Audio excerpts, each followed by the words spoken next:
সবাই, কিন্তু জেনে বাবা না জানার ভান করি, তাই না? ভগবান যে কি বস্তু সেটা আমার পরম বৈষ্ণব বাবা ভোলানাথ আর জগৎজননী মা দুর্গাও বুঝতে পারে।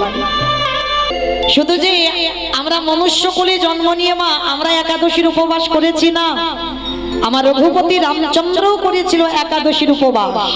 তো কেন না, 14 বছর বনবাসে থাকাকালীন রাবণ যখন সীতামাকে চুরি করে নিয়ে গেল, তাহলে এই যে সাগরের সেতু বন্ধন করে যে আমার রঘুপতি রামচন্দ্র যাবে সীতামাকে আনতে, যে রাবণের কাছে গিয়ে যে রামচন্দ্র জয়লাভ করবে, ভগবান হয়ে বাবা নিজে ভয় পাচ্ছে যে সীতামাকে চুরি করে নিজে নিয়ে গেল রাবণ, আমি ফেরাতে পারবো তো? রামচন্দ্রের মনে ভয়। তখনই বাবা রামচন্দ্রকে আদেশ দেওয়া হয়েছিল সীতামাকে আনতে তখনই পারবে, ওই রাবণের সঙ্গে যুদ্ধ করে জয়ী তখনই হতে পারবে যদি রামচন্দ্র একাদশীর উপবাস করতে পারে। আর একাদশীটা এমনি এমনি করেনি বাবা, এই একাদশীর উপবাসটা কিভাবে করেছিল দেখো রঘুপতি রামচন্দ্র।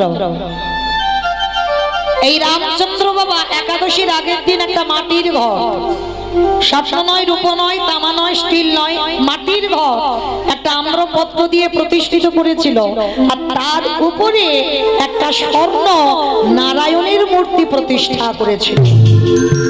আর ওই নারায়ণের মূর্তি প্রতিষ্ঠা করে সারা রাত জাগরণ করে রঘুপতি রামচন্দ্র করেছিল বাবা একাদশীর উপবাস। কেন? শুধু সীতামাকে উদ্ধার করবে বলে লঙ্কাতে গিয়ে যাকে রাবণের সঙ্গে যুদ্ধ করে রামচন্দ্র জয়ী হতে পারে, তার জন্য ভগবানকে একাদশী করতে হলো। শুধু একাদশীর উপবাস করলো না, সারা রাত্র জাগরণ করে নারায়ণের আরাধনা করলো, নারায়ণের উপাসনা করলো।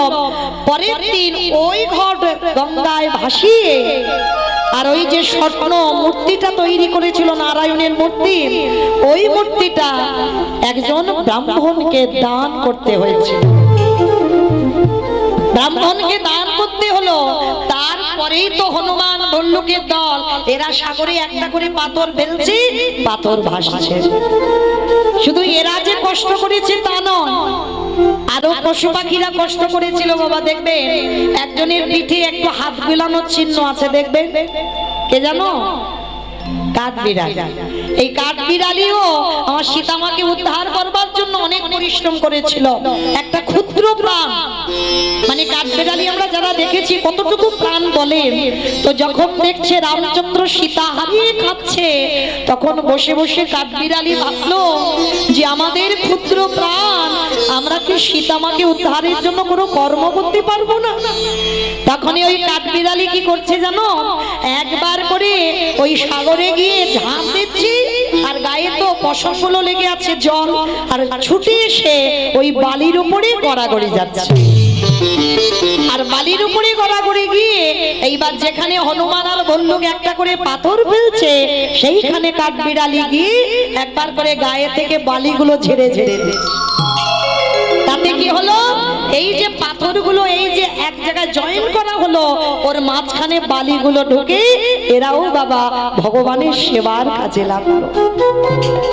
ভালো করে অনুভব করে দেখেন বাবা, আমরা মনুষ্য করে জন্ম নিলাম, আমাদের দুটো হাত দিয়েছে ভজন করবার জন্য, ভগবানের কর্ম করবার জন্য, আমাদের দুটো চরণ দিয়েছে যাতে ভগবানের তীর্থে যেতে পারি, কিন্তু আমরা পেয়েও বাবা হেলায় হারিয়ে দিচ্ছি, ভগবানের কর্ম করতে পারছি না।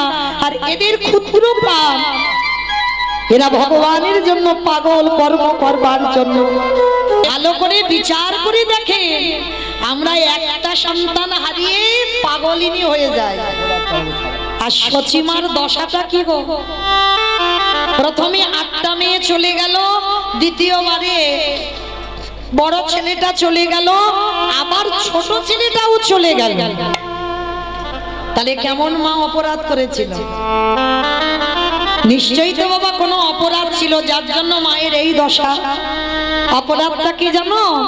এই অপরাধের কথা শুনতে গেলে বাবা আমাদের যেতে হবে একটুখানি সেই ত্রেতা যুগে রঘুপতি রামচন্দ্রের অবতার।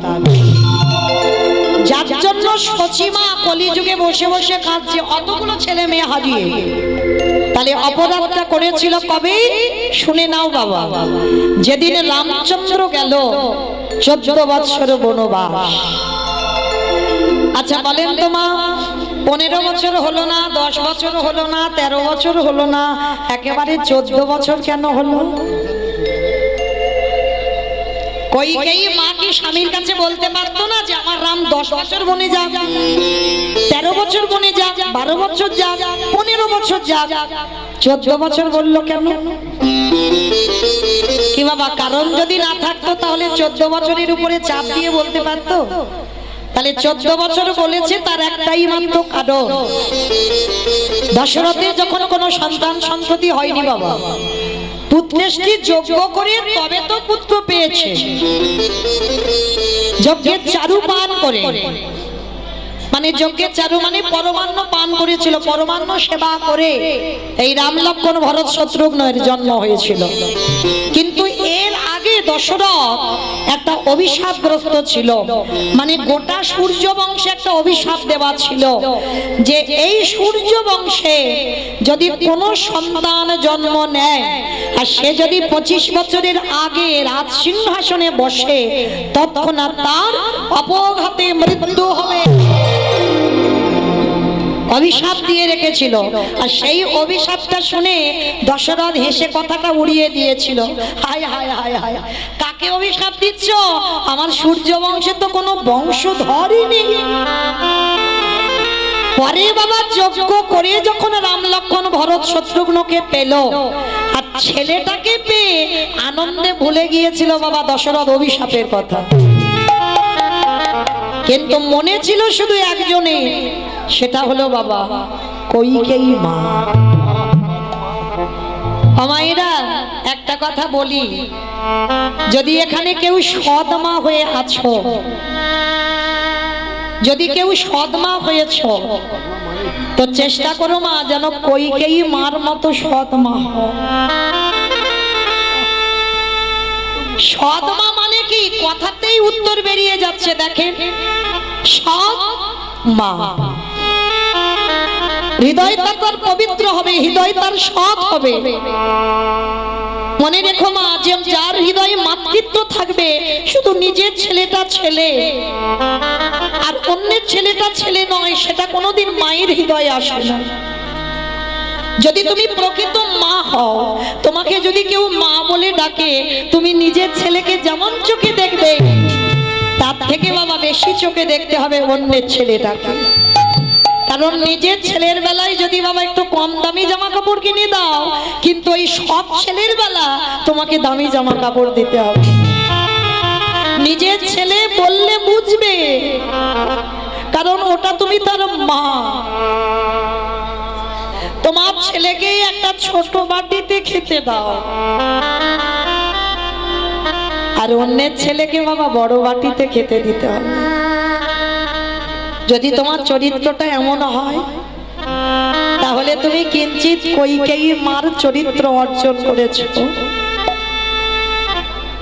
এই যে রাম রাজা হবে যখন রাজ্যে ঘোষণা হলো, কারোর মনে ছিল না মা, কইকেয়ী মার মনে ছিল রাম যদি রাজা হয় আমার রামের মৃত্যু হয়ে যাবে। কারণ দশরথ তো ভুলে গেছিল অভিশাপের কথা, শুধু মনে ছিল আমার কইকেয়ী মা, আমার রাম যদি রাজা হয় আমার রামের মৃত্যু হবে। কারণ অভিশাপ আছে 25 বছরের আগে রাজা হওয়া যাবে না। তাহলে কি হবে? রামকে কায়দা করে এই রাজ্যের বাইরে পাঠিয়ে দিতে হবে। ভালো করে ভাবে, রামের যদি তখন অত কম বয়স হয়, ভরতের কি 25 বছরের বেশি বয়স ছিল?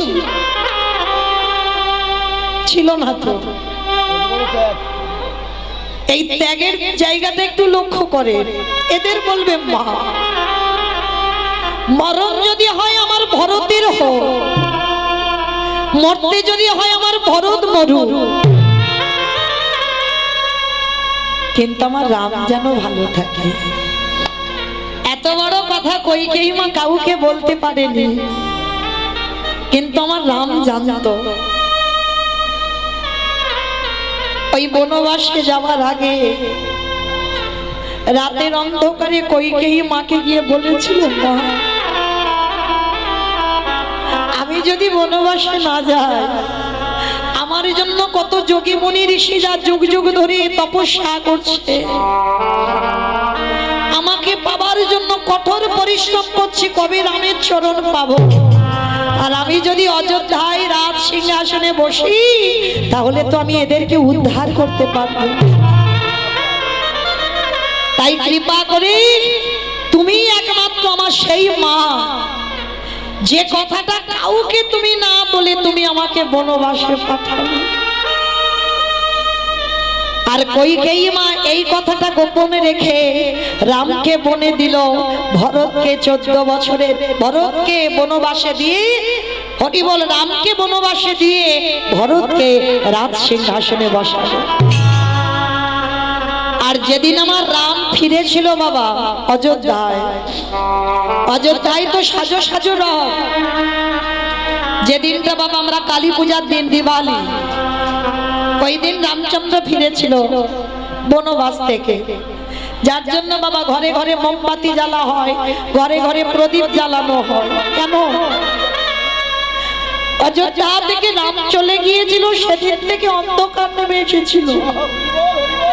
আর যেদিন রাম আসবে, সারা অযোধ্যায় চারিদিকে বাবা ওই প্রদীপ মোমবাতি চারিদিকে আলোয় আলোকিত হয়েছিল, সোনার মতো ঝলমল করছিল। আজকে রাম ফিরে এসে দরজায় দাঁড়িয়েছে, দরজায় দাঁড়িয়ে শুধু একটাই কথা ডাক দিয়েছিল, মা মা গো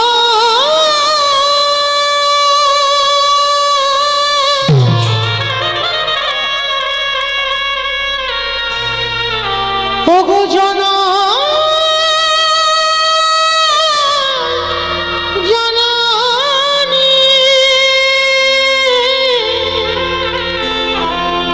একেবারে দেখা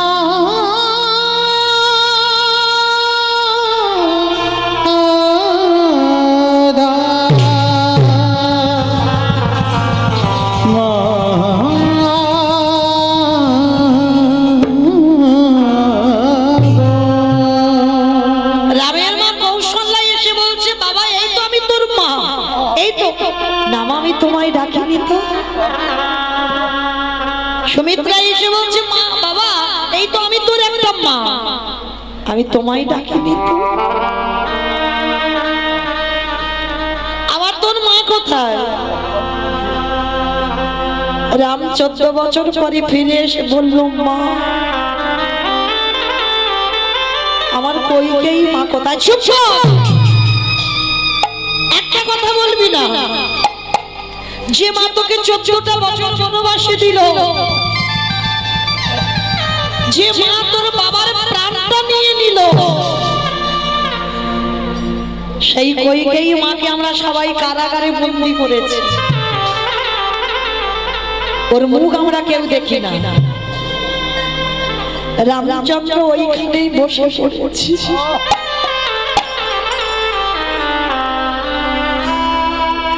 এটা কি করেছে তোমরা?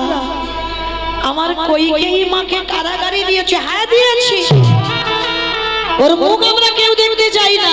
আর ভরত ওর মাকে তো কবে ত্যাগ করে দিয়েছে, ওর মার মুখ দর্শন করে না, রামকে বনে দিয়েছে বলে। এত বড় ত্যাগ একবারও কাউকে বলিনি বাবা। আমি রামের মঙ্গলের জন্য রামকে বনে পাঠিয়েছি, একবারও কাউকে বলিনি। কইকেয়ী মা কেঁদে কেঁদে অন্ধ, কইকেয়ী মা শেষ পরিণতি দেখে, কেঁদে কেঁদে অন্ধ, চোখে দেখতে পায় না, রামের জন্য কেঁদে। শুধু ওই কারাগারে খুঁজে বেড়াচ্ছে রাম, আমার রাম এলি বাবা, ওরে রাম রে।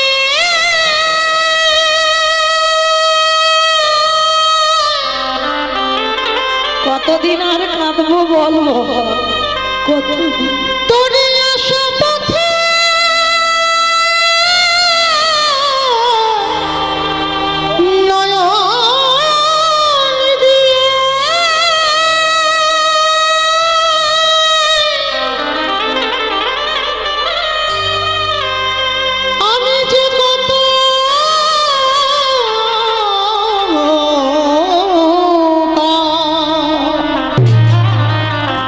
আমি যে কত কাটিয়ে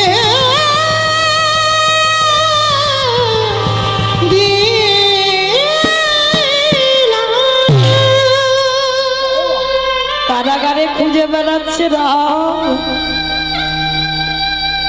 একবার আয় না বাবা, মরার আগে একবার অন্তত তোকে দেখে যেন যেতে পারি। চোখে দেখতে পাই না।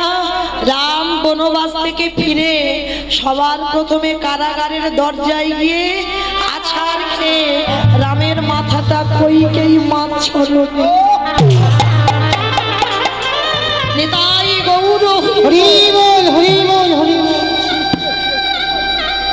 যিনি বিশ্বের স্রষ্টা মালিক ভগবান, তার মাথাটা পড়েছে কইকেই মার চরণ। কে কে আমার পা দুটো জড়িয়ে ধরলি? কে?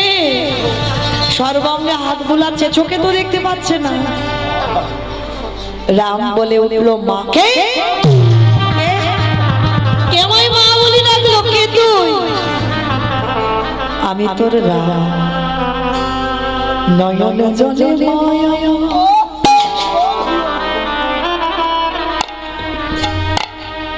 ওই রামকে হৃদয়ে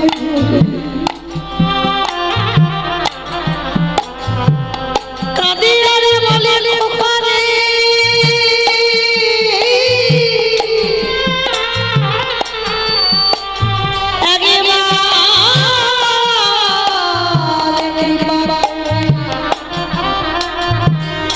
একবার করুণা করে তুই একবার আমার দৃষ্টি শক্তি ফিরাই।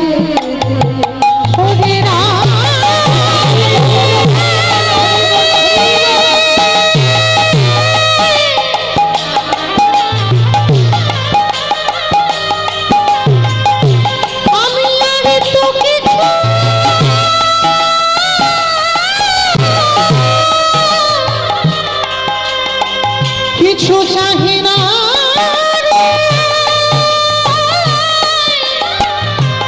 একেবারে কৃপা করে করুণা করে আমার দৃষ্টি শক্তি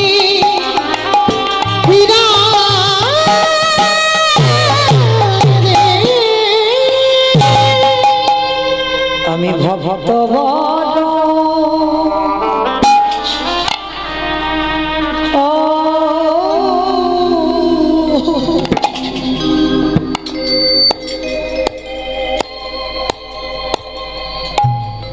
ভালো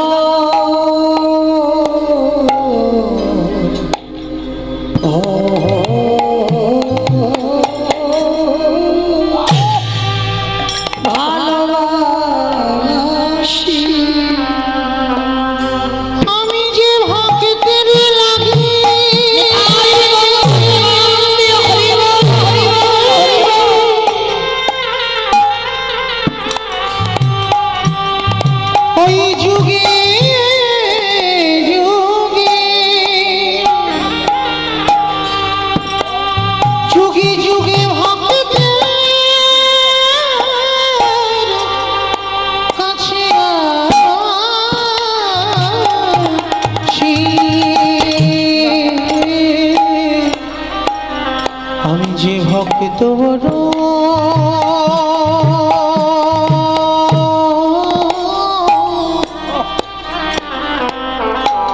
ভালো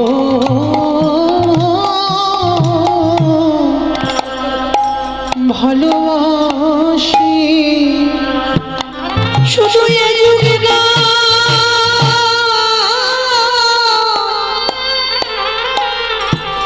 প্রতি যুগে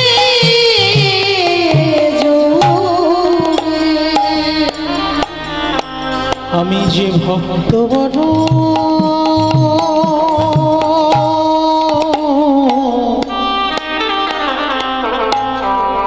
বড় ভালো ভালোবাসি যে করে আমার আশ তারে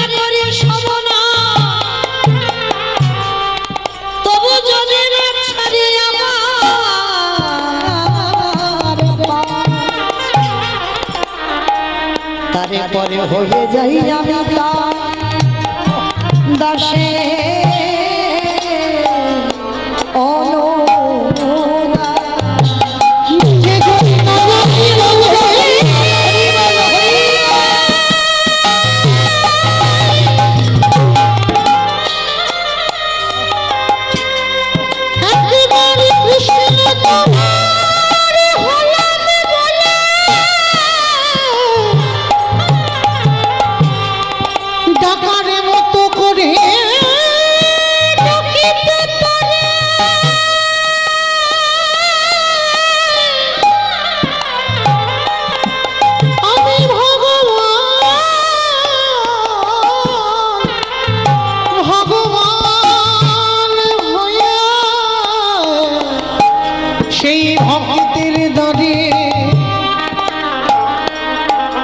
সেই ভক্তের দানে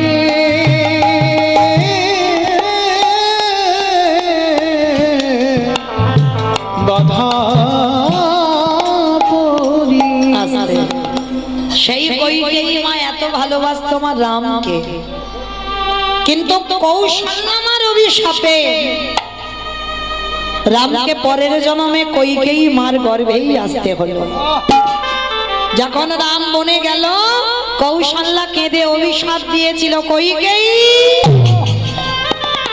আমি তো 14 বছর কাঁদবো, তারপরে রামকে কোলে পাবো। একদিনে যদি আমার রামকে আমি ভালোবেসে থাকি, তোকে আমি অভিশাপ দিয়ে রাখলাম।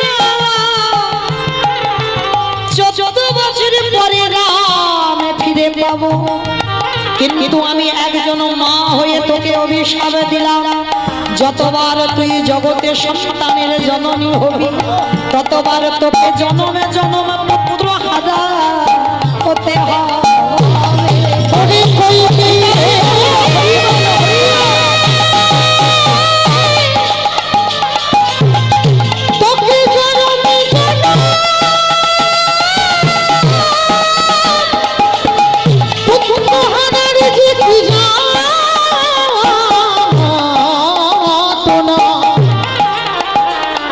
তোকে জনমে জনম বুঝে দিয়ে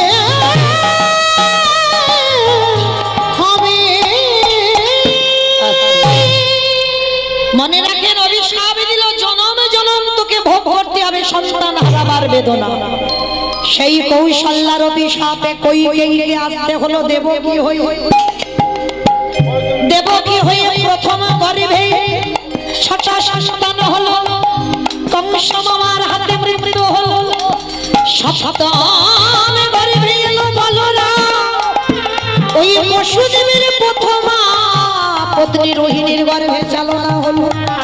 8ম গর্ভে এলো কৃষ্ণচন্দ্র, ওই কংস মামার হাত থেকে বাঁচবার জন্য বাবা বসুদেব ভাদ্র কৃষ্ণাষ্টমী তিথিতে ওই কৃষ্ণকে কোলে করে নিয়ে মাথায় করে ওই নন্দালয়ে রেখে এলো। জগৎকে কৌশল্যা হরিবল, কৌশল্যার অভিশাপে কইকেয়ীকে দেবকী হতে হলো। আর সেই দেবকী হয়ে 8টা সন্তান প্রথমে জন্মে হারালো। ওই দেবকী মার দ্বিতীয় জন্ম হলো গুন্ডিচা মা। গুন্ডিচা মা মানে ইন্দ্রদম্ন রাজা স্ত্রী, জগন্নাথ ধাম পুরী ধাম যে প্রতিষ্ঠা করেছিল ইন্দ্রদম্ন রাজা, ওরই স্ত্রী যার নাম হলো গুন্ডিচা। আর ওই গুন্ডিচার একটা নয়, দুটো নয়, তিনটে নয়, 10টা নয়, কটা 18টা সন্তান হলো। যারা যাবেন দেখবেন 18টা ছেলে মাথার রক্ত দিয়ে 18 নালা হয়ে আছে। জগন্নাথ দেখলে হবে না, জগন্নাথ দেখতে গেলে আগে 18 নালা দেখতে হবে। 18 নালা দেখবার পর ওই যে জগন্নাথ ধামে গিয়ে গরুর স্তম্ভ ওইটাকে প্রণাম করতে হবে, তারপরে তোমার জগন্নাথ দেখায় ফল মিলবে। তাহলে গুন্ডিচার 18টা সন্তান হলো, 18টা ছেলের রক্তেতে হলো 18 নালা। ভেবে দেখেন বাবা, হিসাব করে রাখবেন। প্রথম জন্মে 8টা গেল, দেবকী দ্বিতীয় জন্মে গুন্ডিচা হয়ে 18টা সন্তান গেল। সেই গুন্ডিচা আমার তৃতীয় জন্ম হলো নদিয়ার মাটিতে। ওই নীলাম্বর চক্রবর্তীর কন্যা শশী ঠাকুরার, শশী মায়ের প্রথম 8টা কন্যা সন্তান মারা গেল। যেটার কথা আগেই বললাম, অদ্বৈত প্রণামী 8টা মেয়ে মরে গেল। বড় ছেলে বিশ্বরূপ সন্ন্যাসী হলো, ছোট ছেলে নিমাই এলো। ওই 24 বছর বয়সে শচী মাতাকে কাঁদিয়ে, বিষ্ণুপ্রিয়াকে কাঁদিয়ে, সারা নদীয়ার মানুষকে কাঁদিয়ে নিমায়া চললেন সন্ন্যাসী হয়ে। ওই কলির জীবকে বোঝাতে চাইল, কলির জীব আমি আমার মাকে ছেড়ে দিলাম না, আমি আমার রাধারানীকে ছেড়ে দিই নাই, আমি আমার নিজেকেও ছেড়ে দিই নাই। তাই জগতের কলির জীব তোদের পায়ে পড়ে বলে রাখি, ভজন যদি করতে হয় সকাল সকাল কৃষ্ণ চরণ আশ্রয় কর। কলির ঝিল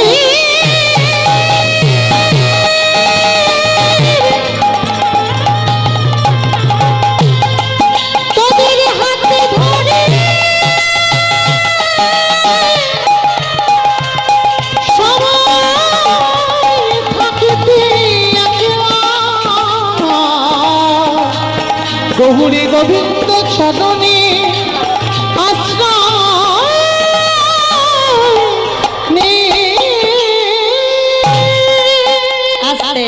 তাহলে পরিষ্কার বোঝা গেল মা কৌশল্যার নন্দন রামকে 14 বছর বনে দেওয়ার অপরাধে সেই কৌশল্যার অভিশাপে প্রথম জন্মে দেবকী হয়ে 8টা গেল, দ্বিতীয় জন্মে গুন্ডিচা হয়ে 18টা গেল, তৃতীয় জন্মে শশী ঠাকুরানী হয়ে 10টা চলে গেল। তাহলে কাঁদালে কাঁদিতে হয় এ কথাটা মিথ্যা নয়। ব্যাংকে টাকা রাখলে বাবা যেমন সুদে আসলে বেড়ে যায়, যদি কেউ আমরা অজান্তে অপরাধ করে ফেলি সেটাও বাবা ব্যাংকের টাকার মতো সুদে আসলে বেড়ে যাবে যাবে যাবে। তাহলে যদি এই সাধু সঙ্গ করা যায়, ভক্ত সঙ্গ করা যায়, তাহলে বাবা যদি কিঞ্চিত আমাদের খণ্ডন হয়, তবে ভজন করলে হবে না, কি করতে হবে? ভক্ত চরণ তলে গড়া গড়িলা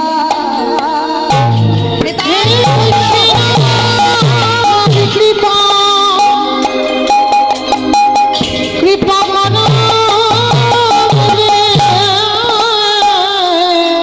ভক্ত চরণ তলে গড়া গড়িলা। শুধু গড়াগড়ি দিলে হবে না, ওই ভক্ত পদ ধুলা অঙ্গে নিতে হবে। কেন? এ তো ধুলা নয়, এ তো ধুলিও নয়, এ যে হলো গোপী পদ ধুলা। এই ধুলা মাখিয়াছিল নন্দের দাদা।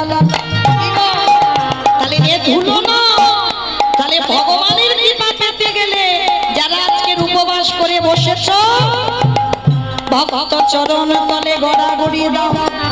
শুধু গরম তলে গড়াগড়ি দিলে হবে না, ওই ভক্তের পদ ধুলা লইয়ে আজ অঙ্গে মা হরিব অঙ্গে মাখয়া নয়ন জলে ভাসো।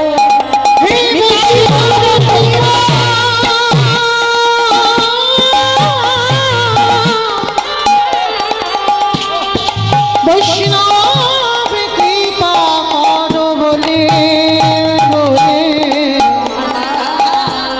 অঙ্গে মাখয়া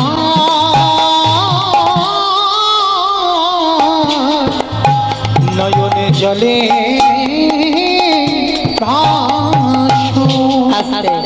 তাহলে মাইরা পরিষ্কার আমাদের বোঝা গেল সেই যে অদ্বৈত আচার্যের আহ্বানে ব্রজেন্দ্র নন্দন কৃষ্ণ কলিকালের মাটিতে এলো। আর শুধু একা নয়, আর একজনকে সাথে করে নিয়েছে সেখানে, জানো? নিতাই যারে দেখে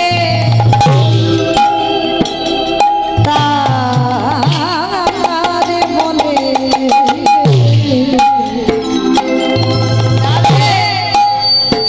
দ্বন্দ্বে তৃণ ধরি ধরি রে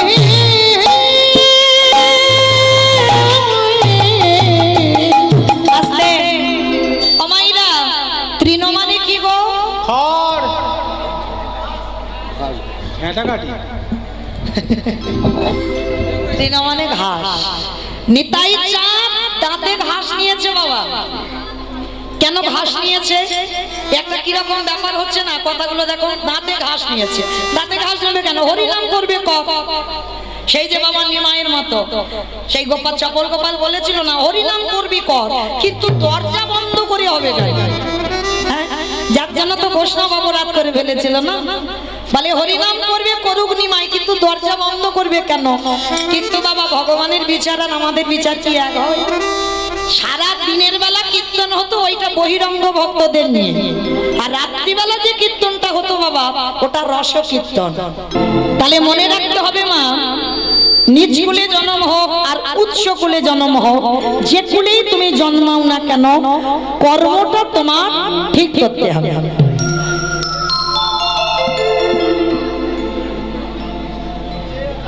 বাবা নতুন বলতে কি করে হবে? এই যে এরা বসে আছে, ওরম হয় না, তাহলে ইউটিউবে তুলতে হবে। আস্তে আমার আস্তে নিয়ম আছে দাদা।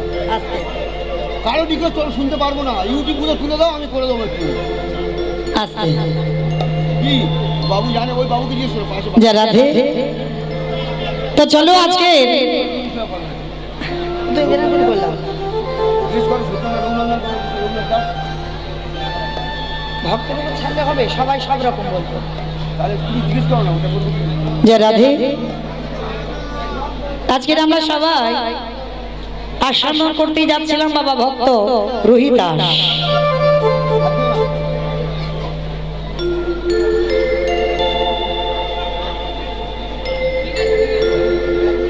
নাকি শুনবেন সত্যি অনুসভা? রোহিতাস, আরেকবার জোরে বল, জিজ্ঞেস করো, জোরে। রোহিতাস বেশ। নতুন কিছু সেদিন শোনানো হবে, যেদিন কেউ থাকবে না সেদিন। নিতাই গৌর হরি বল, হরি বল, হরি তা চলেন আজকে সবার আদেশ নিয়ে শুরু হোক রোহিতাসের বৈষ্ণব সেবা। তো এই যে ছেলেটা মুচিকুলে জন্ম নিল বাবা, আমরা সমাজে যাদেরকে বলি ছোট যা, তাদেরকে নিজ কুলে জন্ম হয় বলে তাদের কটু কথা শুনতে হয়। আর রোহিতাস তাদের বলে যাদেরকে সমাজে বাবা মুচি। কিন্তু বাবা এই রোহিতাস এটা তো টাইটেল, এটা তো নাম নয়। আমরা অনেক ভক্ত জানি না বাবা, বলি ভক্তের নামটা রোহিতাস, কিন্তু না, ভক্তের নাম রোহিতাস নয়, ভক্তের নামটা হচ্ছে এটা টাইটেল। যেমন আমার নামটা মৌমিতা ঘোষ মণ্ডল, এটা টাইটেল, তার রোহিতাসের এটা টাইটেল, কিন্তু এর নাম আছে বাবা। এর নামটা ছিল বাবা বাল্মীকি রোহিতাস। এর নামটা হচ্ছে বাল্মীকি আর টাইটেলটা হচ্ছে রোহিতাস, কিন্তু কেউ বাল্মীকি বলে না, সবাই বলে রোহিতাস। তো এই রোহিতাস কি এমন সৌভাগ্য অর্জন করেছিল যার জন্য বৈষ্ণব সমাজে তাকে একজন বৈষ্ণব করে আখ্যা দেওয়া হলো। আর মনে রাখতে হবে বাবা, বৈষ্ণব কোনো জাত নয়, বৈষ্ণব একটা ধর্ম। সেটা আপনি হতে পারেন, আমিও হতে পারি। তোমার আচরণ যদি ঠিক হয়, ত্রিনাদপি শনিচিন তরুরিব সহিষ্ণু না অমানি না মানদেন কীর্তনীয় সদা হরি। আচরণের উপর নির্ভর হবে, সে তোমার কোথায় জন্ম নিয়েছে এটা দেখতে যাবে না ভগবান। বৈষ্ণব জাত নয়, বৈষ্ণব একটা ধর্ম। তো আজকের এই যে রোহিতাস কি এমন অর্জন করেছিল পূর্ণ, যার জন্য বাবা বৈষ্ণব হলো। আবার ভগবান বিচার করে শ্রেষ্ঠ বৈষ্ণব করেছে। আর কি এমন কুকর্ম করেছিল যার জন্য বাবা ছেলেটা মুচির ঘরে গেল। কি গো মাইরা, নিশ্চয়ই তো জন্মে কোনো কুকর্ম ছিল যার জন্য মুচির কোলে গেল, আর নিশ্চয়ই কোনো সৌভাগ্য ছিল যার জন্য বৈষ্ণব সমাজের শ্রেষ্ঠ বৈষ্ণব হলো। তাহলে চলেন আজকের আমরা সবটাই জানবো। আর জানতে গেলে রোহিতা সে আগের জন্মের কথা আমাদের শুনতে হবে। মানে অপরাধটা করে ফেলেছিল আগের জন্মে, আর আগের জন্মে কি অপরাধ করেছিল সেইটা আজকের আমরা জানবো। চলে এই যে আগের জন্মে রোহিতা এমন দুর্ভাগ্য কপাল নিয়ে জন্মেছিল মা। জন্মের আগেই দৈব দুর্ঘটনায় বাবার মৃত্যু হয়ে গেল। আর যখনই বাবার মৃত্যু হয়ে গেল 10 মাস 10 দিন পর মার কোল আলো করে ছেলেটা ভূমিষ্ঠ হলো। কিন্তু ছেলেটাকে জন্ম দিতে গিয়ে মায়েরও মৃত্যু হয়ে গেল। জন্মের আগে বাবা চলে গেল, জন্ম দিতে গিয়ে মা চলে গেল। আচ্ছা মায়েরা বলো তো দেখি, সন্তান জন্ম দিয়ে যদি বাবা চলে যায় মা কিন্তু মানুষ করতে পারে, এটা বাস্তবে হয়। মা মানুষ করতে পারে, দেখবেন মা আগলে রেখে দেয়। কিন্তু সন্তান জন্ম দিয়ে যদি কারো মা চলে যায় মানুষ হয়, মানুষ হবে না এটা আমার বলা ভুল হবে, মানুষ হবে। কিন্তু মা যেভাবে স্নেহ ভালোবাসা দিয়ে মানুষ করবে সেটা বাবা পারবে না। এটা বাবা কোনো অভিমানের কথা নয়। মা ভালোবাসে, বাবাও ভালোবাসে, কিন্তু দুটো তফাৎ। বাবার ভালোবাসা হলো ওই সহ্যে, আর আমার মাদের ভালোবাসা হলো মাধুর্য। আর যে সন্তানের বাবা মা দুজনেই চলে যায় সমাজ তাকে কি বলে? মা অনাথ। আজকের এই ছোট্ট ছেলেটার কপালটা দেখো কিভাবে গড়ে এসেছে। জন্মের আগে বাবা চলে গেল, জন্ম দিতে গিয়ে মার মৃত্যু হলো। গ্রাম প্রতিবেশীরা সবাই এসে বলে উঠলো এই ছেলেটার লক্ষণ ভালো নয়। কারণ ওই ছেলেটা তো জন্মের আগে মাকে খেলো, জন্ম দিতে গিয়ে মার প্রাণটা নিল। তাহলে ওর লক্ষণ কোনোদিন ভালো হতে পারে না। ও যার বাড়িতে যাবে তার বাড়িটা আবার ধ্বংস করে দেবে। তাহলে সবাই বলা বলি করছে কি হবে? মায়ের দেহটা শ্মশান ঘাটে নিয়ে গেছে গ্রাম প্রতিবেশীরা। একদিনের বাচ্চা, ওই বাচ্চাটাকে কোলে করে শ্মশানে নিয়ে গেল। একটা বেদির উপরে মায়ের সব দেহ রইল, একটা বেদির উপরে ছেলেটাকে রেখে দিয়েছে। মায়ের চিতা সাজিয়ে চিতাটা দাউ দাউ করে জ্বালিয়ে দিল। আর যখন চিতাটা জ্বলে উঠেছে সমস্ত গ্রাম প্রতিবেশীরা যারা দাহ করতে এসেছিল সবাই তো দাহ কাজ শেষ করলো। এবার এ বলছে বাচ্চাটাকে তুই নে, ও বলছে বাচ্চাটাকে তুই নে। কেউ ছুঁতেও চাইছে না। কেন? ওর নাকি লক্ষণ ভালো নয়। কিন্তু বাবা রাখে হরি মারে কে? আর মারে হরি রাখে কে? ভগবান যদি মনে করে কারোরই রাখবে তাকে কি নিতে পারে? আর ভগবান যদি মনে করে আমি নেব, কারোর সাধ্য নাই বাবা তুমি আগলে রাখবে। আজকের কেমন ভাগ্য দেখেন ছেলেটা। সবাই মিলে বলা বলি করছে থাকো এখানে পড়ে। কেউ যখন আমরা নিয়ে যেতে চাইছি না, ওকে রাতের অন্ধকারে শ্রীকাল কুকুরে ছিঁড়ে থাক এখানে, চল পালিয়ে যাই চল। এই হচ্ছে সমাজ। তবে মা সবাই খারাপ নয়।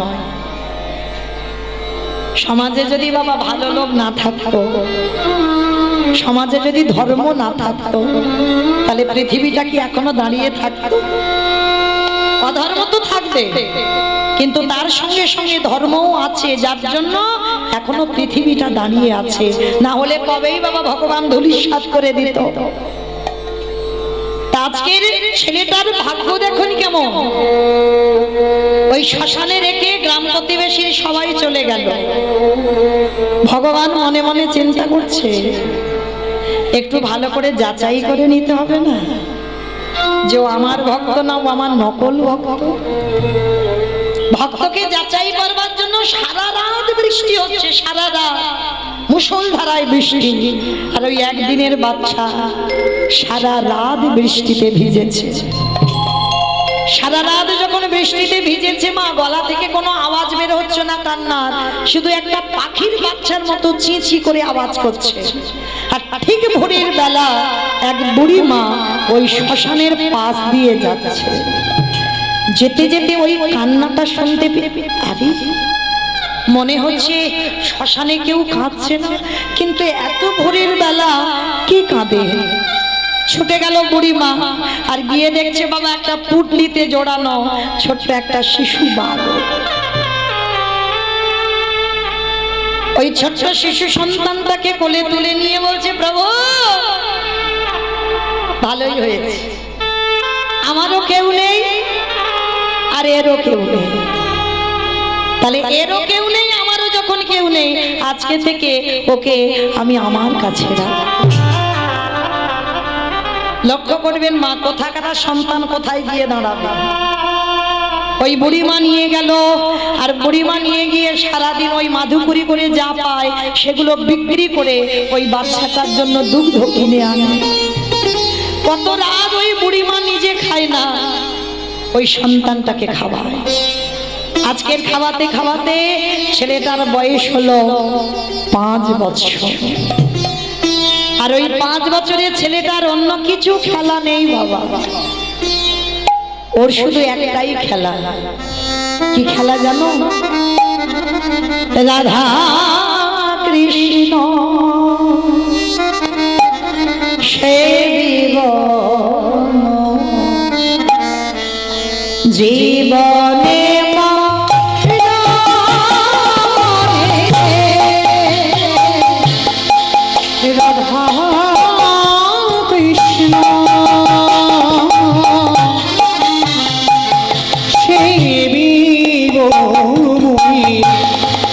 জীবনে মনে আজ যে লীলা করবেন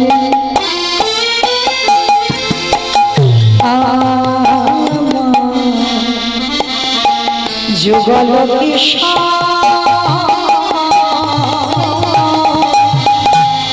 যে স্থানে লীলা করে যুগল কিশোর আজ সখীর সঙ্গিনী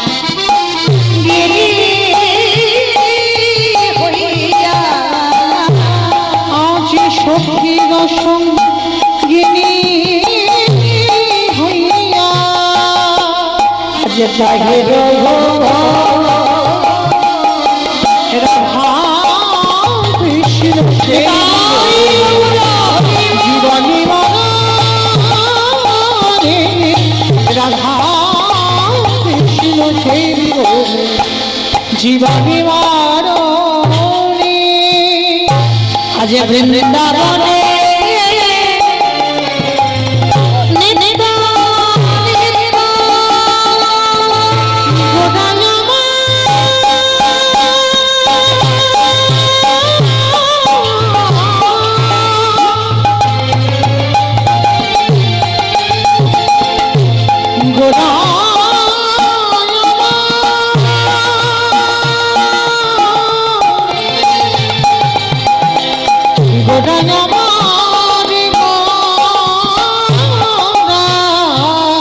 আজ বৃন্দাবনে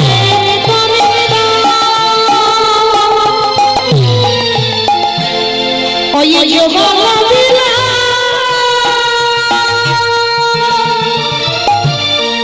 পারিব না রায়ে সদা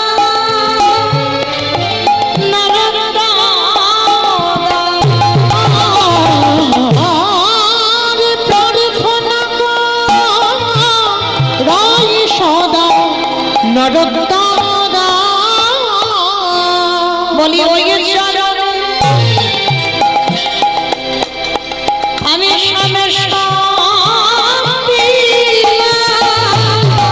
আমার জীবন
সাধন সবটাই ভগবানের চরণ।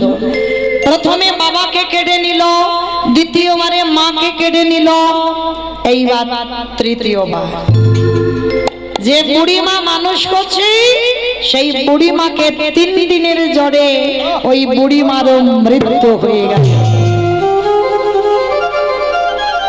একাকী করে দিল ছেলেটাকে। যার বাড়িতে খিদের জন্য একটু যায় সে দূর দূর করে তাড়িয়ে দেয়, দূর হয়ে যায়।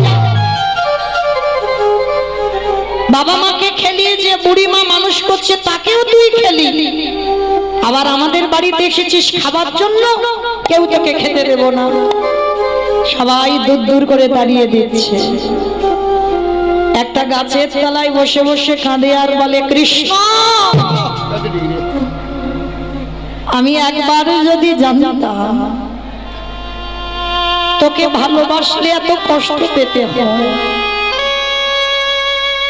তোকে ভালোবাসলে এত জ্বালা যন্ত্রণা পেতে হয়, আমি এ জীবনে তোকে ভালোবাসতাম না। আমি তো বুঝতে পারিনি প্রভু যে তোমায় ভালোবাসলে এত জীবনে কষ্ট আসবে। 3 দিন হয়ে গেল ছেলেটা কিছু খাচ্ছে না, কেউ কিছু দিচ্ছে না।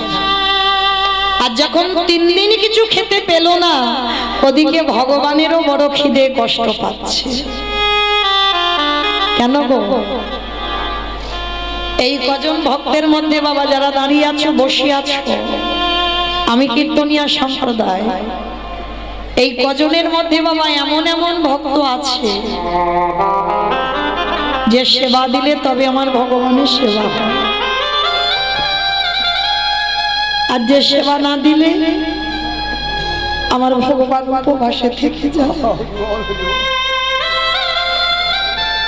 3 দিন ওই ছোট্ট ছেলেটা কিছু খাচ্ছে না, ভগবানকে কিছু দিচ্ছে না, আর ওদিকে আমার ভগবানেরও কিছু খাওয়া হচ্ছে না। ভগবান মনে মনে চিন্তা করলো, দাঁড়াও একবার গিয়ে দেখি তো ভক্ত যে বড় কষ্ট পাচ্ছে। যাই একবার ভক্তের কাছে গিয়ে একটু সান্ত্বনা তো দিয়ে আসি। ভগবান একটা বৃদ্ধ বৈষ্ণবের রূপ ধারণ করেছে, কারণ মনে রাখতে হবে মা, আমরা সেই সৌভাগ্য অর্জন করিনি যে ভগবান সাক্ষাৎ এসে দেখা দেবে। ভগবান ছদ্মবেশে আসবে, আর যে রূপ এসে দাঁড়াবে, যে রূপে তুমি দেখলে ঘৃণা বোধ করবে। ওই জন্য ভগবান বলছে আগে মানুষ হয়ে মানুষকে ভালোবাসতে শেখ। মানুষকে কোনোদিন ঘৃণা করতে নেই বাবা, মানুষের কর্মটাকে ঘৃণা করো। অনেক ঘৃণ্য কর্ম আছে, কর্মটাকে ঘৃণা করো, কিন্তু কোনো মানুষকে ঘৃণা করো না। তো আজকে ছোট্ট ছেলেটার গতি দেখো কেমন, বসে বসে গাছতলায় কাঁদছে, আর খিদের জ্বালায় সবার বাড়িতে গেছে বলে মেরে সবাই তাড়িয়ে দিয়েছে। অঙ্গ থেকে রক্ত ঝরে ঝরে পড়ছে। আর এদিকে ভগবান আমার একটা বৃদ্ধ বৈষ্ণবের রূপ ধরে গেছে। এই ছেলে এদিকে আয়। কে গো তুমি? কোনদিন তো তোমায় আমি এখানে দেখিনি, কে তুমি? এইরকম বসে বসে গাছের তলায় কাঁদছিস কেন? আর কে তোকে এমন করে মেরেছে? তোর সর্বঙ্গ দিয়ে রক্ত ঝরে ঝরে পড়ছে। তাদেরকে হৃদয়ে মায়া দয়া নেই, তোকে এত মারা মেরেছে। তা যাক, ভগবান বৈষ্ণব সেজে বলছে, এই ছেলে আমায় দুটো খেতে দিবি বাবা? 3 দিন হয়ে গেল ঘুরে বেড়াচ্ছি, কেউ আমায় খেতে দেয়নি, আমায় একটু খেতে দিবি? হায় রে, যার আছে ভগবান তার কাছে যায় না, আর যার কিছু নেই ভগবান তার কাছে গিয়ে হাত পেতে দাঁড়ায়। কারণ বাবা যার আছে তো সে দেয় না, ভগবান যাবে কি করে? আর যার কিছু নেই সে দেবার জন্য কাঁদে। আজকের এসে দাঁড়িয়েছে ভগবান অতিথি রূপে, দে না বাবা কিছু খেতে। হ্যাঁ গো, তুমি আমার কাছে চাইছো? হ্যাঁ? তুমি জানো তোমাকে দেওয়ার মতো আমার কাছে কি আছে? আমার জন্মের আগে আমার বাবাকে খেয়েছি, জন্ম দিতে গিয়ে আমার মাকেও আমি খেয়ে নিলাম, যে বুড়িমা মানুষ করলো তাকেও খেয়ে নিলাম। আর যার বাড়িতে যাই সে দূর দূর করে দাঁড়িয়ে দেয়, বলে আমার লক্ষণ ভালো নয়, আর যার বাড়িতে যাব তার বাড়ি নাকি ধ্বংস হয়ে যাবে। ওই জন্য সবাই মিলে মেরে আমায় বাড়ি থেকে বের করে দিয়েছে। আমি তোমায় কি দেব বলো, আমার কাছে তো কিচ্ছু নেই। ভগবানের চোখে এলো জল। এরকম ভক্ত আছে।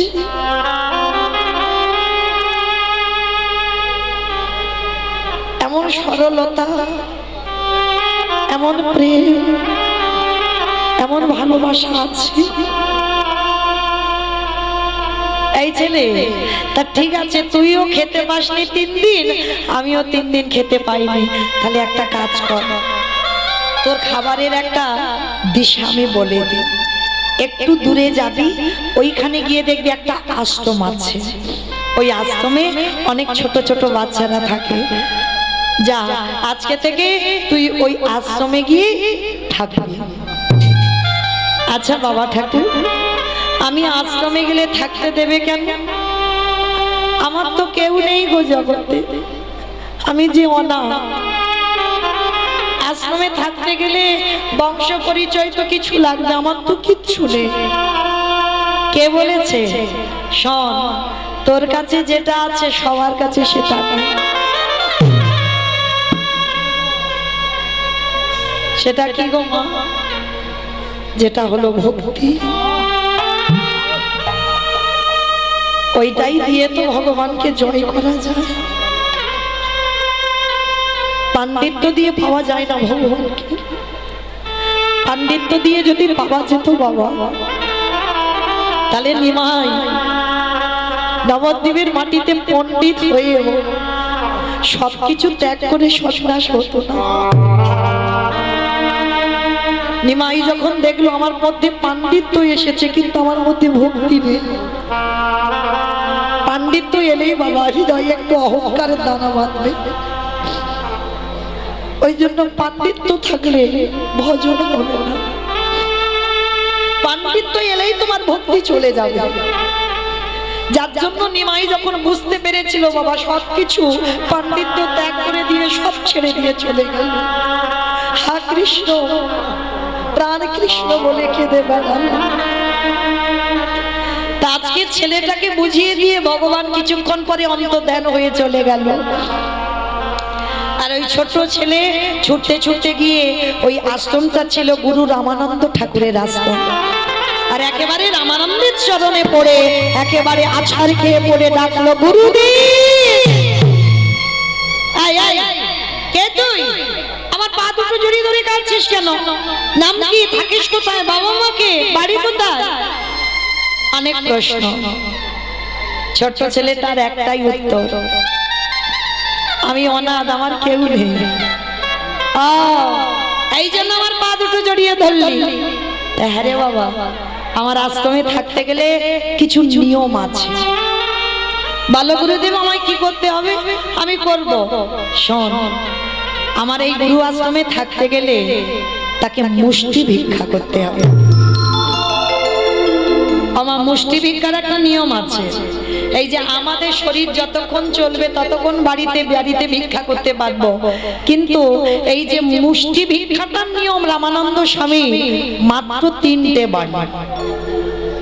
আর 3টে বাড়ির ভিতরে গেলে হবে না, তুমি রাস্তা দিয়ে যাবে, তোমার কাঙাল দেশ দেখে, তোমার ওই পাগল মনে করে গেরুয়া পোশাক দেখে কেউ যদি বাড়ির বাইরে এসে তোমার 1 মুষ্টি ভিক্ষা দেয়, ওই রকম 3 মুষ্টি ভিক্ষা, 4 মুষ্টি নিলে হবে না, 3 মুষ্টি ভিক্ষা এনে আমার প্রভুর জন্য রন্ধন করে দিতে হবে।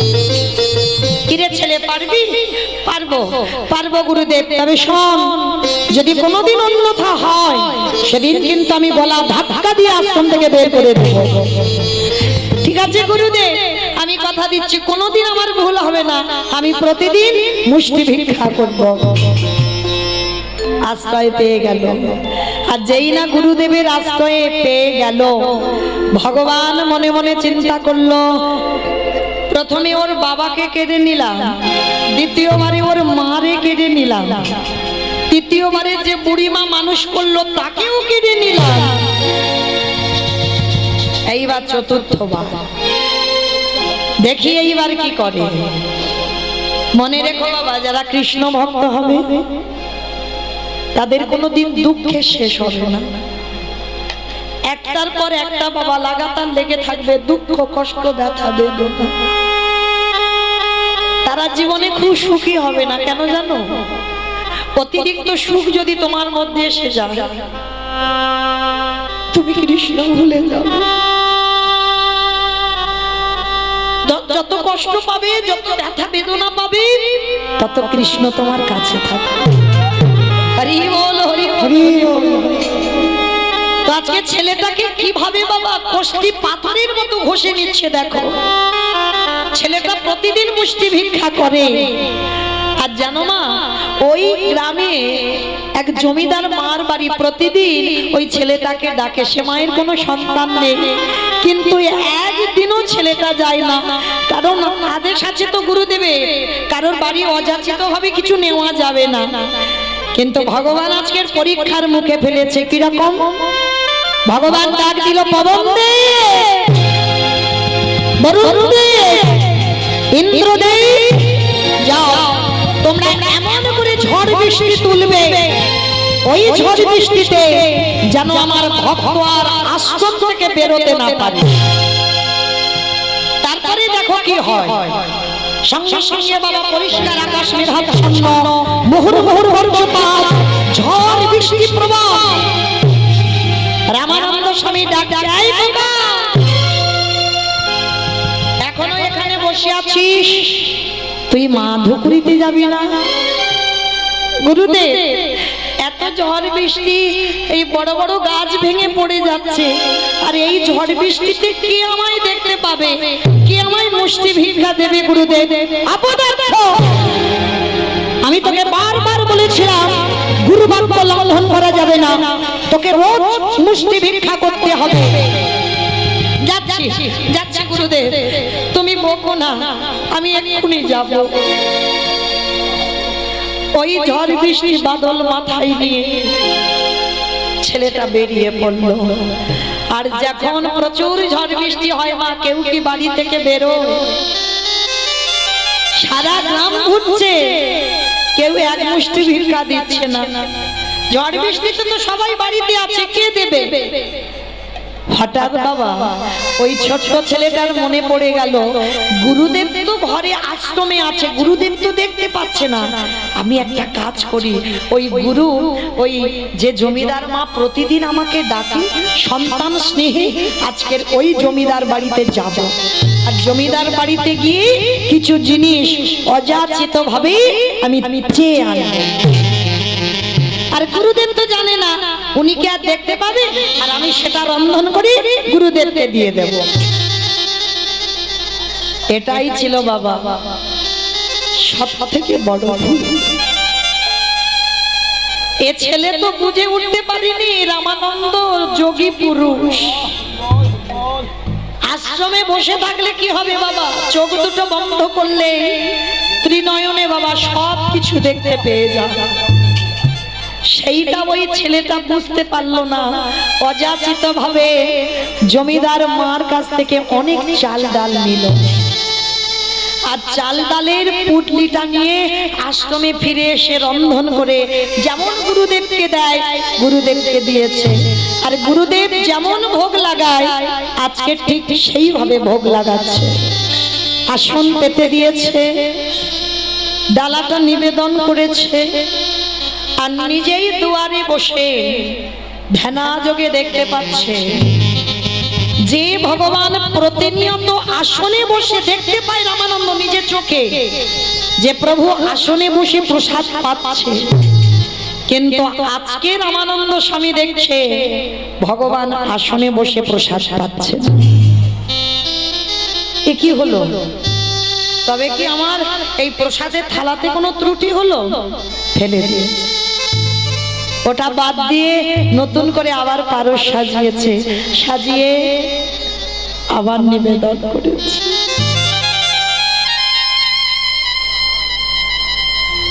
দাদা যোগে দেখছি ভগবান আসলে বসছে। দৈব মানে করলো রামানন্দ, তুমি প্রতিদিন মুষ্টি ভিক্ষা দাও বলে আমি তোমার আশ্রমে প্রসাদ খাবো, কিন্তু আজকে তোমার শিষ্য ঘোর অন্যায় করে ফেলেছে। আজকে তোমার শিষ্য অযাচিত ভাবে লোকের বাড়ি থেকে হাত পেতে চেয়েছে, আর এই লোকের বাড়িতে হাত পেতে চেয়ে যে আমার সেবা দেয়, আমি সে প্রসাদ তো কোনোদিন গ্রহণ করি না। শোনো রামানন্দ, তুমি মুষ্টি ভিক্ষা দাও বলে আমি তোমার আশ্রমে প্রসাদ পাই, আর আজকে থেকে আমি তোমায় বলে রাখলাম, আজকের পর থেকে কোনোদিন তোমার এই আশ্রমে আমি প্রসাদ পাবো না, পাবো না, পাবো না। গুরুদেব রাগান্বিত হয়ে ছেলেটাকে ডাক দিয়েছে, এদিকে আয়, আগে শিগগিরই এদিকে আয়।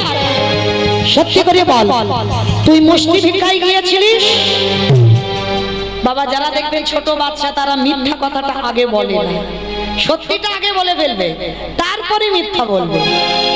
যেই না গুরুদেব চেপে ধরেছে, শিষ্য এসে বলছে, গুরুদেব, গুরুদেব জানো আজকের এই ঝড় বৃষ্টিতে আমি তো কোথাও যেতে পারিনি, কেউ তো আমায় দেখতে পাইনি।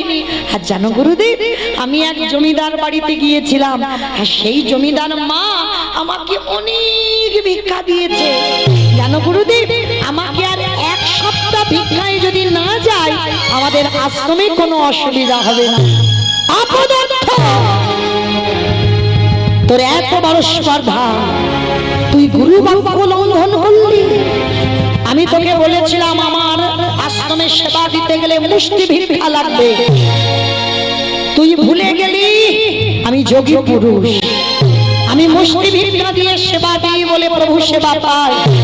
আজকে তোর মতো শিষ্যের জন্য আমার ভজন নষ্ট হয়ে গেল, তোর মতো শিষ্যের জন্য আমার প্রভু আর আশ্রমে প্রসাদ পাবে না। বেরিয়ে যা, এক্ষুনি আমার এই আশ্রম থেকে দূর হয়ে যাবে।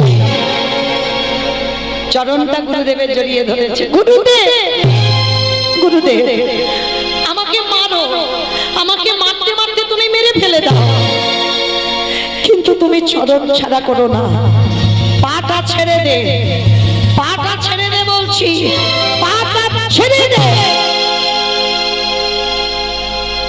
মানল সজোরে একটা শিষ্যের পিঠে লাথি।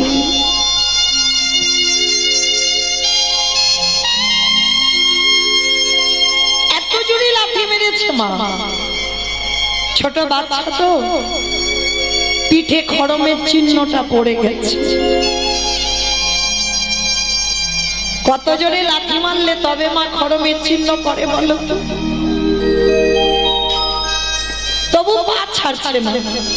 গুরুদেব, তুমি আমায় মারো, আমায় মারতে মারতে তুমি মেরে ফেলে দাও, এই আশ্রমে আমি প্রাণ হারাবো, কিন্তু তোমার চরণ ছাড়া করো না, কারণ আমি জানি গুরু চরণ বিনা ভজন হবে না। কিন্তু বাবা, কৃষ্ণ রুষ্ট হলে গুরু রাখিতে পারে, গুরু রুষ্ট হলে কৃষ্ণ রাখিতে না।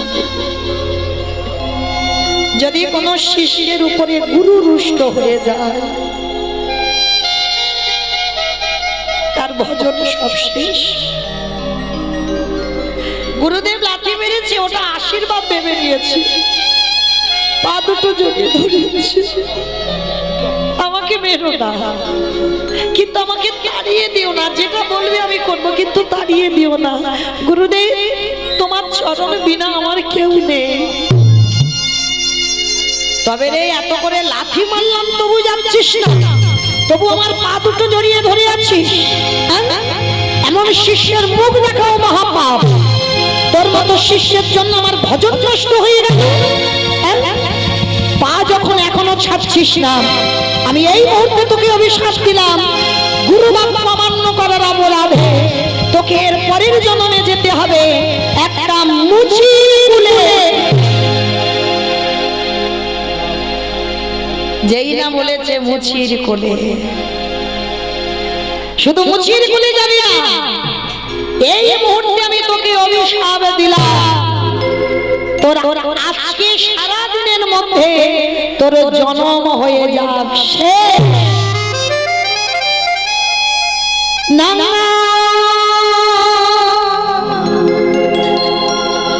বলো না, আমি আর সইতে পারি না, আমি আর সইতে পারি না। না বলো না, এই মুহূর্তে তুই বেরিয়ে যাবি দুয়ার থেকে। আমি আর সহিতে পারি না,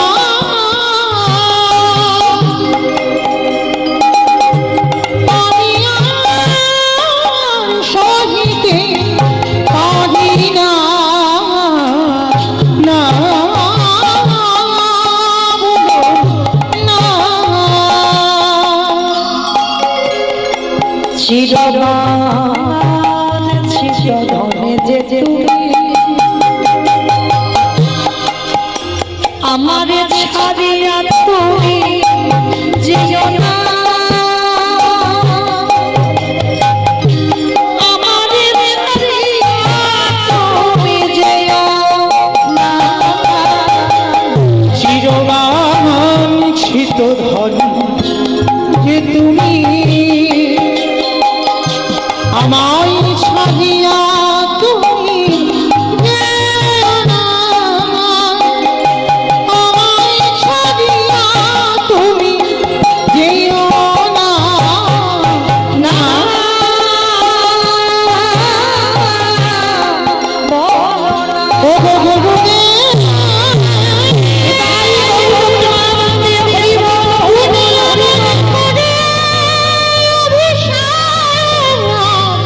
দিও না, আমি যে শহীদ পারিব না। কি অভিশাপ দিল, শুধু লাথি মারলো না, তোর জন্ম হবে মুচির কুলে।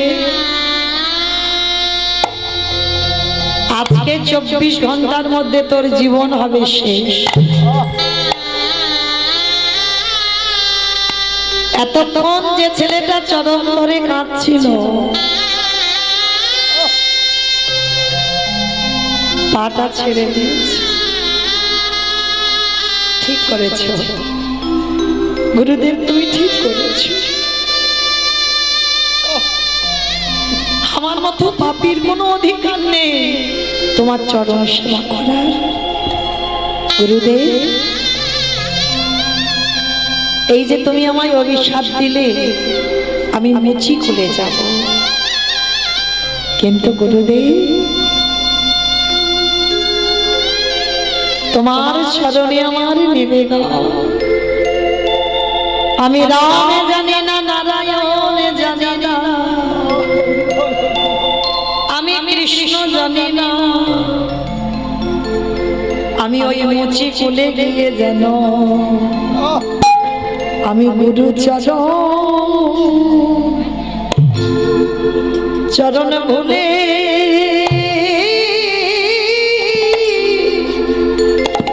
ভুলে না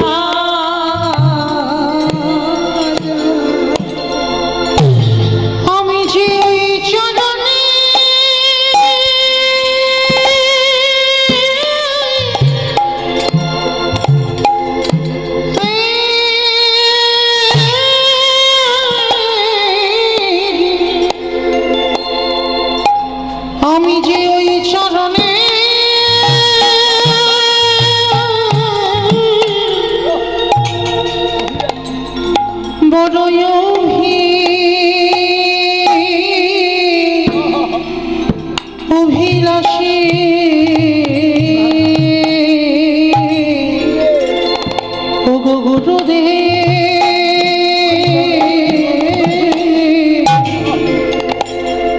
যেন ওই চরণ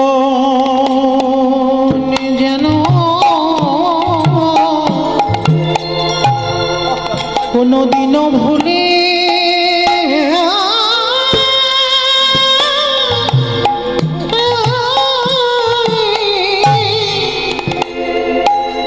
ভুলে না যা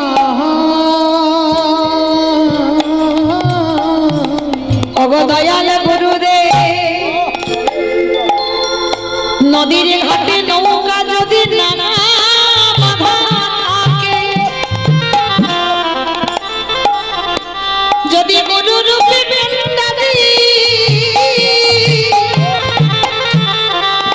যদি তোমার ওই নৌকা খানা নিয়ে না যায়, তাহলে বলো বলো কলির জি আমাদের কৃষ্ণ চরণ বাবা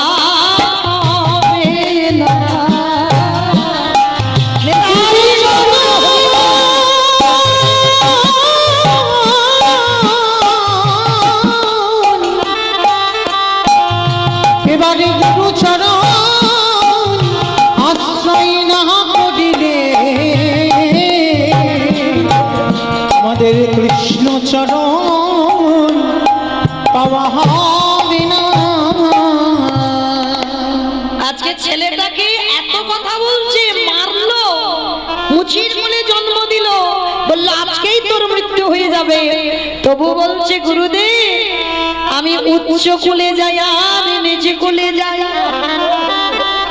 আমি যে কুলে যাই না ওগো গুরুদেব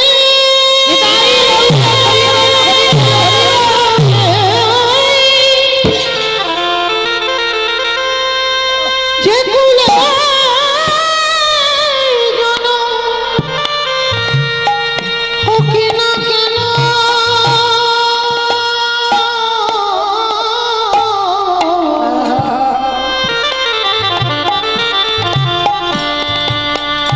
আমি যেন গুরু চরণ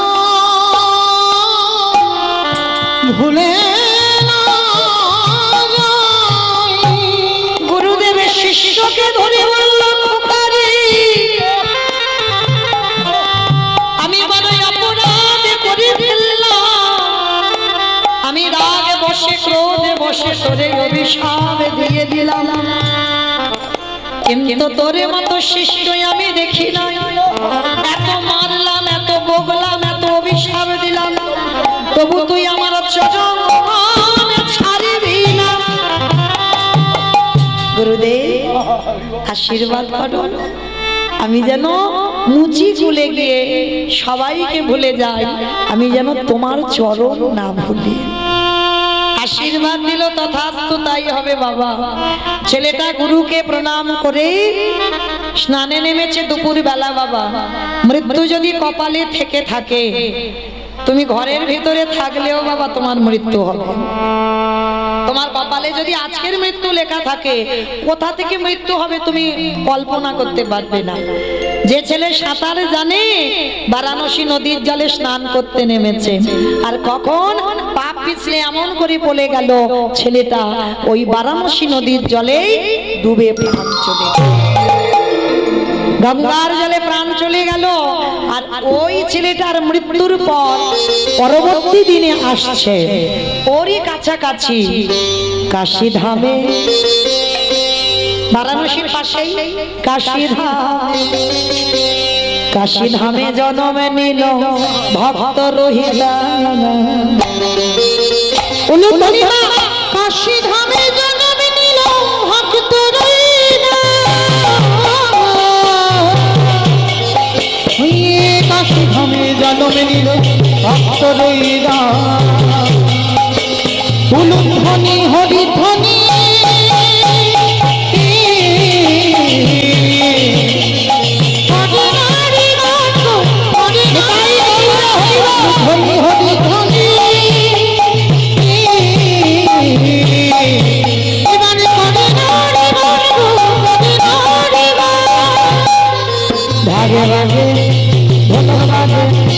ভাগে ভাগে ঢোলক বাজে মা বলে দিব, ভাগে ভাগে ঢোলক বাজে মা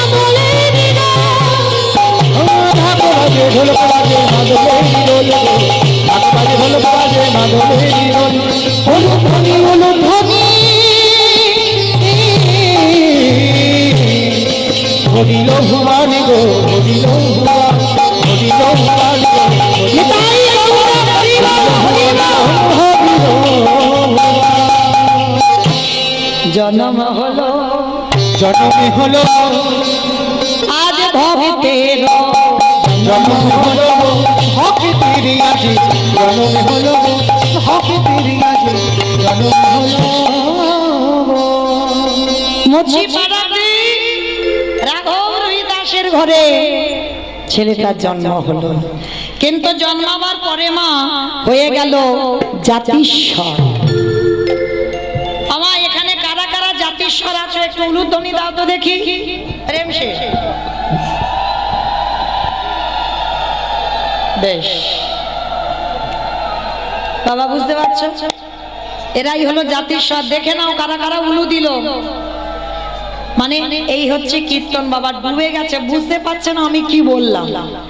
আমি বললাম যারা যারা জাতিস্বর তারা তারা উলু দাও। আমার জাতিস্বর মানে কি, আরে সেটা তো জানি না। উলু দিতে বলে চোখ দিয়ে দিয়েছি, কিন্তু আমি বললাম যারা জাতিস্বর, জাতিস্বর তাদের বলে আগের জন্মে সব কথা যাদের মনে আছে। মানে তুমি কার মেয়ে ছিলে, কার স্বামী ছিলে, এই যে সব কথাটা, আমার কটা সন্তান ছিল, আমার বাড়ি কোথায় ছিল, আমি কে, আমি কেমন ছিলাম, সবটাই মনে পড়ে যাবে, তাদেরকে বলা হয় জাতিস্বর। তার ছেলেটা জন্ম নিয়েছে মার কোলে, হয়েছে জাতিস্বর। শুধু 12 দিন হয়ে গেল মাতৃ স্তনদুগ্ধ পান করছে না, বাবা শুধু কেঁদেই যাচ্ছে। ওঝা বৈদ্য কবিরাজ সব এলো, কিন্তু ছেলের কান্না থামে না। এবার গ্রামের লোকজনরা সবাই বলা বলি করছে, হ্যাঁ রে ছেলেটার কি হলো বলতো, এত ডাক্তার বৈদ্য কবিরাজ করছে কিছুতে ছেলের কান্না থামে না। হ্যাঁ, তা গ্রামের লোকজনেরা মানে গ্রামের দিদিরা সব এসে বলছে, দিদি একটা কাজ করতে বলবো, করবি? তার রহিদাসের মা বলছে, বলো দিদি কি করতে বলছো? যে যেটা বলছে তো আমি সেটাই করছি, কিন্তু ছেলে স্তনদুগ্ধ খাচ্ছে না, জলও মুখে দিচ্ছে না, 12 দিন হয়ে গেল ছেলে শুধু কেঁদেই যাচ্ছে। আমাইরা কাঁদছে কেন গো? সেই গুরু চরণের কথা মনে পড়ছে। 12 দিনের ছেলে তো কথা বলতে পারে না, সে গুরু চরণ বলতে পারছে না, মা কেঁদেই পাগল। তা সবাই এসে দেখলো ছেলের কান্না থামছে না। তা গ্রামের দিদিরা এসে বলছে, শোন দিদি একটা কাজ কর, আমাদের একটু দূরে ওখানে বারাণসীতে গুরু রামানন্দ স্বামীর আশ্রম আছে, চল তো একবার তোর ছেলেটাকে নিয়ে যাই। আর যেই না বলেছে রামানন্দ, ওই আওয়াজটা যেই ছেলের কানে গেছে, ছোট্ট 12 দিনের ছেলে খিলখিল করে হেসে উঠল। হ্যাঁ রে দিদি, যে ছেলে 12 দিন শুধু কেঁদে গেল, আর ওই নামটা যেই না তোরা বললি, ছেলে হাসছে কেন? বলে দিদি চল, মনে হচ্ছে ওইখানে গেলেই ছেলে ভালো হবে, চল একবার নিয়ে যাই। সবাই মিলে গ্রামের লোকজনেরা গিয়ে ওই ছেলেটাকে, ছোট্ট রহিদাস খুব সুন্দর দেখতে, ছেলেটাকে নিয়ে লোহার চুম্বক যখন কাছে কাছে আসে বাবা, একটা টান দেয়।